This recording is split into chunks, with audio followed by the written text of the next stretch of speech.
ताज़ा तरीन वीडियोज़ के लिए चैनल को सब्सक्राइब करके बेल आइकन और ऑल नोटिफिकेशन पर क्लिक करें ताकि आपको मिले हर खबर सबसे पहले।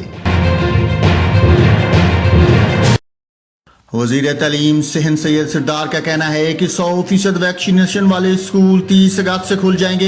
जिन स्कूलों के असातिज़ा की मुकम्मल वैक्सीनेशन हो चुकी है वो स्कूल 30 अगस्त से खुलेंगे। जियो न्यूज़ के एक प्रोग्राम में गुफ्तगू करते हुए सैयद सरदार शाह ने कहा कि निजी स्कूलों की तंजीम से आज मुलाकात करूंगा। 2 वजूहात पर स्कूलों को मजीद एक हफ्ता बंद रखने का फैसला किया गया था। एक वजह यह थी कि स्कूलों के अमले का 100% वैक्सीनेशन शुदा ना होना था।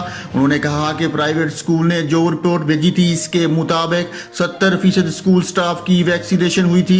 उन्होंने ये भी कहा कि सरकारी स्कूलों में वैक्सीनेशन का तनासब ज्यादा रहा क्योंकि इसकी वजह अमले की तनख्वाहें बंद करना थी। स्कूलों को बंद करने की दूसरी वजह यह थी कि मुहर्रम के बाद कोरोना केसेस बढ़े जिसकी वजह से स्कूल बंद करना पड़े। नाज़रीन, आपको सिंध से खबर दी है जहां वजीर तालीम सिंध ने 100% वैक्सीनेशन वाले स्कूल 30 अगस्त से खोलने का अंदिया दिया है।